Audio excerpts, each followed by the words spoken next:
Okay, everyone, Shola here. It's been a while, and in this quick video, I am literally doing some high-level project management planning, and I thought, well, why don't I share the process that I'm using, document it, and in doing so, it can be helpful to you. So let me start off by articulating what the problem is. The problem is this space where you are wanting to get more efficiency through better project management. And so in order to do that, you have to go through a process where, number one, you have a high level idea of what needs to get done. All right. Number two, you understand of everything that needs to get done, what are the highest value activities? And number three, once you know what the highest level activities are, then you need to assign a way of getting those activities executed.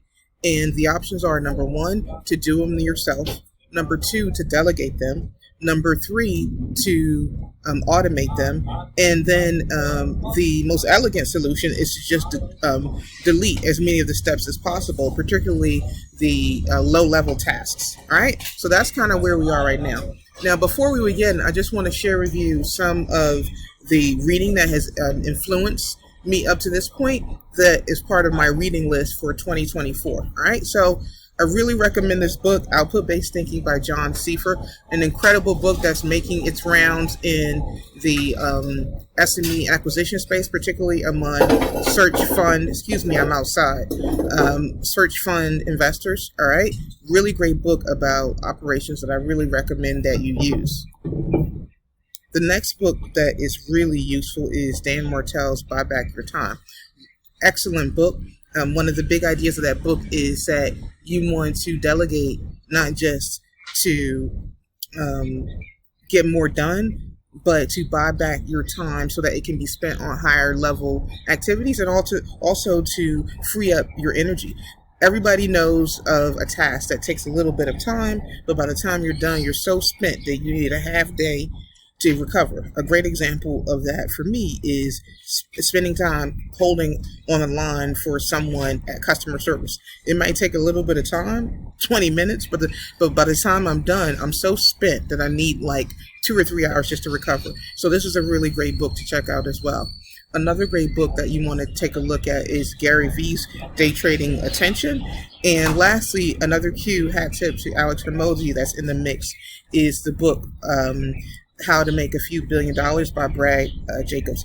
I'm going to push pause for a second because I'm kind of in an awkward space outside, and I need to move someplace where I can have less interruptions. Be back in a moment.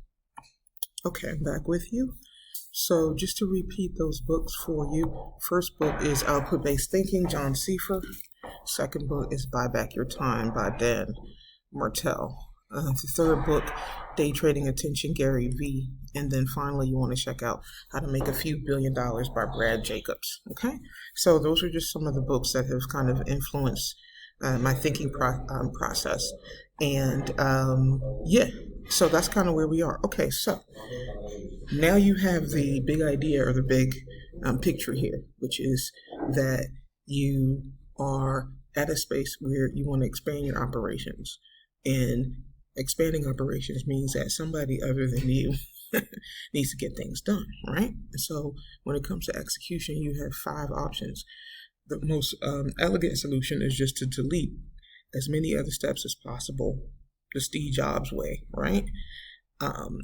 Fewer steps make a product simpler and make a process simpler, which is all around less costly. All right. So the first one is just to look for everything that you could delete. All right. The second step is to isolate the tasks that only you can do. All right. The third task is to isolate the steps that can be delegated. All right. And delegation can happen in 1 or 2 ways that we'll talk about. The next one is what I call, just to make it rhyme, systemate, right? Which is basically you need to systematize the process that you're going to use to delegate, as opposed to just giving verbal instructions. And then lastly is automate. We can get either human beings or agents to execute tasks. And when I say automation, that could be as simple as an off-the-shelf software tool, or as complex as connecting any kind of tool that you have through API, through the various large language models and other ways to automate using applied artificial intelligence, right? So there you have it. 5 ways to execute, delete, do, delegate, systemate, automate. Okay, so let's walk through how you would fill out this form. Drop a comment below this video if you want access to this Google sheet so that you can fill it out. All right, and what I'm going to do is just show you how to fill it out. And by the time you fill this out, then you will have a clear audit of tasks that you can start to categorize into these 5 different areas. All right, so let's just look at this for a second. On the x-axis, excuse my French, say that 2 times.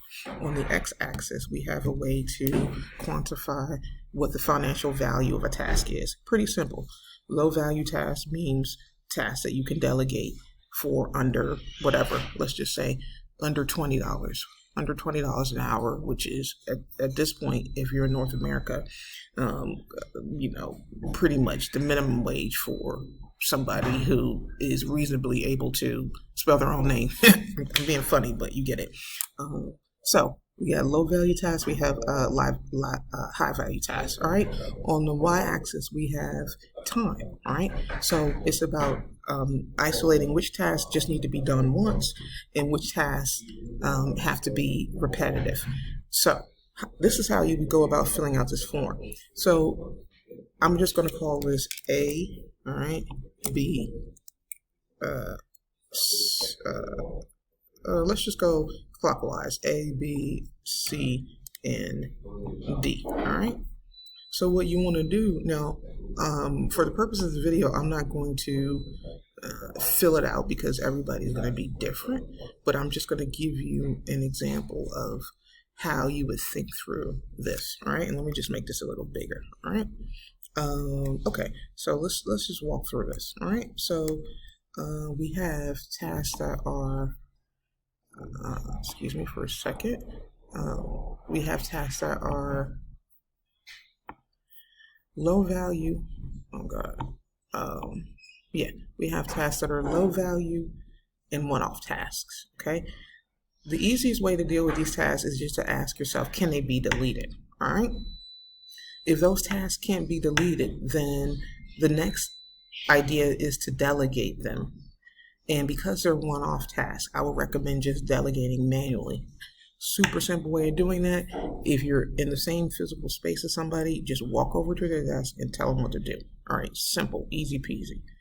The next task would be to send them a direct message, all right, or to call them up. You don't want to spend a lot of time delegating those low-value tasks, right? And at the end of the day, it's just a quick estimation of tasks that, you need to delegate. It almost always never makes sense just to do these tasks, because very often those low-value one-off tasks actually tend to be those types of tasks that I talked about, which is they drain you. So you might say, well, why would I spend 9 minutes delegating this task when it takes 10 minutes to do it myself? And the reason is simple, because most times when we're delegating, it doesn't use up our energy. But when you're doing those low value, high energy sucking tasks, they tend to drain you. And so it's just better to, if you can't delete them, then you want to delegate those tasks. All right. So now let's go to the next B, are high value one-off tasks, right? So when it comes to high value one-off tasks, first of all, almost all high value tasks need to be done, right? It's pretty difficult to delete high value tasks. The only time you want to delete high value tasks is if you're trying to do 2 things at once and you kind of have to choose. And a good way of thinking about how to choose between equally important high value tasks is just to sort of ask yourself, okay, what season am I in, right? So just ask yourself, am I in the season of this project? If you're in the season of that project, that'll help you decide which of two equally high value tasks to do. All right, so let's move on to C. C are high value repetitive tasks. In the perfect world, not in a perfect world, the goal is always to automate high value repetitive tasks, right? Because not only do you want to do them, but you want to do them consistently, with consistency, and you want to do them as frequently as possible. And that's just the best thing that you can automate. All right. If you aren't at a stage yet where you can automate them, then you want to spend a good chunk of your day doing them yourself. All right. Now, a lot of people try to delegate high value repetitive tasks, but most high value repetitive tasks require finding talent that is at least 75% as good as you, and that tends to be on the expensive side. And so what you want to do, check out the book again, Buy Back Your Time by Dan Martell. Those are tasks that you want to figure out what the buyback rate is, and then you want to delegate accordingly. All right. Those are also tasks that you want to systemate. What I mean by systemate, it means that you're doing it more than once, and so you want to take the time to build out the SOPs, standard operating procedures, checklists, and protocols, so that you can get those done through human, as it were, automation, as much as possible, as quickly as possible, with as much consistency. All right. Now, the last task we think about is low value repetitive tasks, and those are tasks that just have to get done, all right, but they're on a lower value. In other words, think of the base of a pyramid, right? Those are low value tasks, and they are repetitive tasks. But if you don't do those low value repetitive tasks, then you can't get the high value tasks done. So low value repetitive tasks tend to be those necessary, but to use a mathematical term, like insufficient, right?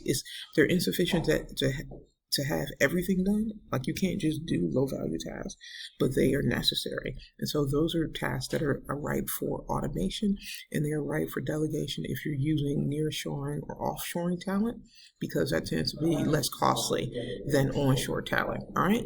So what I would recommend doing is, number one, an audit of your day and your week. And if you have staff already, you want to audit their day and their week. And when you do that, like, literally just write down, don't pretend, like, write down everything that's getting done.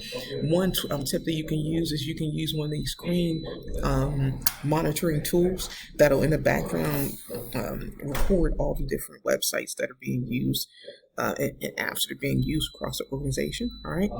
And once you figure out what is being done, then the next step is to, let's say you have a list of 25 tasks that are being done by you or by team members. Okay, the next step is to throw all those tasks, to categorize those tasks into these 4 different categories: A, B, C, D. Low value one-off tasks, high value one-off tasks, high value repetitive tasks, low value repetitive tasks. All right, and once you figure that out, then what you do is determine how to go about deleting, doing, delegating, systemating, and automating.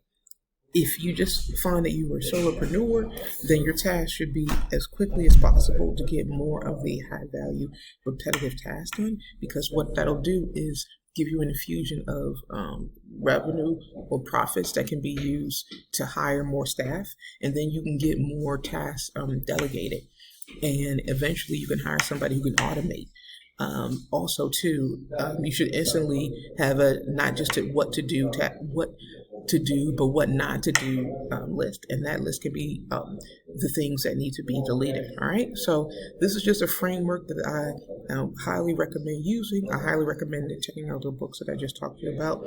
And at the end of the day, if you do nothing else but categorize everything, every task is being done, and you think about immediately how to just start deleting the low value tasks, how to start delegating for, relatively inexpensive, the repetitive low value tasks. That's going to free up enough time to have you spend more time on a high value task and to hire someone to